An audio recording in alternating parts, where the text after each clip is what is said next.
Hello friends, नमस्कार। मैं हूं डॉक्टर उमाश्री। आज आपके लिए लेकर आई हूं बेहद ख़ास जानकारी। आज मैं आपको बताने जा रही हूं मेडिसन के टोटके। मित्रों, मैं एक एस्ट्रोलॉजर हूं और 23-24 साल से काम कर रही हूं। यदि आपको अपनी कुंडली का परामर्श लेना है तो अभी मैंने ऑफ़र दे रखा है जिसमें आप 1000 में 2 सवाल पूछ सकते हैं। नॉर्मली हम लोग 1500 में एक सवाल का जवाब देते हैं और कई बार 2100 भी लेते हैं अगर कोई ऑफ़र नहीं चल रहा होता। तो ये सबसे सस्ता ऑफ़र है। बिना देरी किए आप हमसे संपर्क करिए। डिस्क्रिप्शन में ईमेल आईडी दी हुई है, उसके थ्रू ही आप हमसे संपर्क कर सकते हैं। आइए आज का वीडियो शुरू करते हैं। मित्रों, दवाइयों का जो प्रयोग होता है वो बहुत ज़्यादा कारगर होता है और आवश्यकता होती है तो दवाई लेनी भी पड़ती है। लेकिन यहाँ मैं आपको उन कारणों को बताने जा रही हूँ जिसकी वजह से घर में दवाइयाँ आने लग जाती हैं। मित्रों, यदि घर का ईशान कोण बिगड़ा हुआ है तो उस घर में निश्चित रूप से दवाइयाँ आएंगी, क्योंकि उस घर के लोगों का स्वास्थ्य कभी सही रहेगा ही नहीं। दूसरी चीज़ ये है कि अगर जो मनुष्य अपने लिए लकी कलर हैं उनका प्रयोग ना करके जो उसके लिए मारक ग्रह हैं उनके कलर का प्रयोग करता है तो भी वो कभी ना कभी बीमार ज़रूर पड़ेगा और उसकी ज़िंदगी में उसको दवाइयाँ ज़रूर लेनी पड़ेगी। मित्रों, षष्टेश की अगर दशा चल रही है, अष्टम भाव में बैठे हुए ग्रह की दशा चल रही है, तो भी जीवन में दवाइयाँ लेने का मौका मिलता है और दवाइयाँ जो ऐसे व्यक्ति को लेनी ही पड़ती है, चाहे वो चाहे या ना चाहे, क्योंकि दवाइयाँ जो हैं अपनी इच्छा से कौन लेना चाहेगा।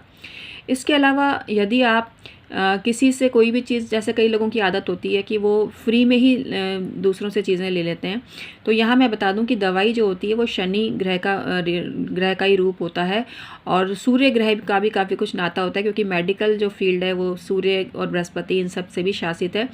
लेकिन ऐसे मनुष्य जो मेडिकल स्टोर से दवाई लाते हैं और जब मेडिकल स्टोर वाला उनसे कुछ पैसे, खुले पैसे छोड़ने के लिए बोलता है कि बाद में ले लेना, और वो छोड़ के आ भी जाते हैं, तो यहाँ मैं आपको बता दूं कि ऐसा कभी नहीं करना चाहिए और अपने जो पैसे हैं उसका हिसाब पूरा ही करके आना चाहिए। मेडिकल स्टोर वाले पर आपकी देनदारी बिल्कुल भी नहीं होनी चाहिए।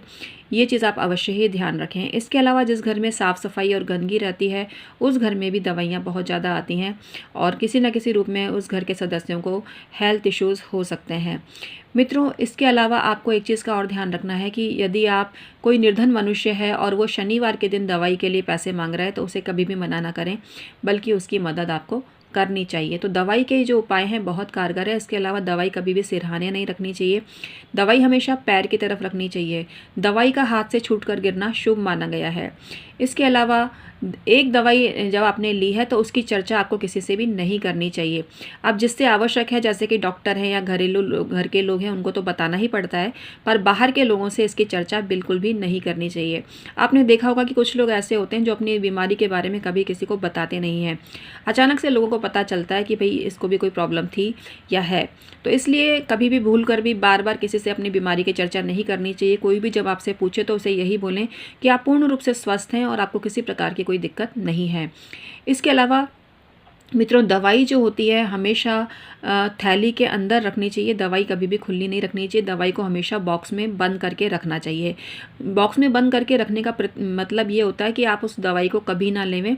ऐसी स्थिति भगवान आपके सामने लाए और आपका स्वास्थ्य उत्तम बना रहे, तो ये इसका सिंबॉलिक मीनिंग होता है।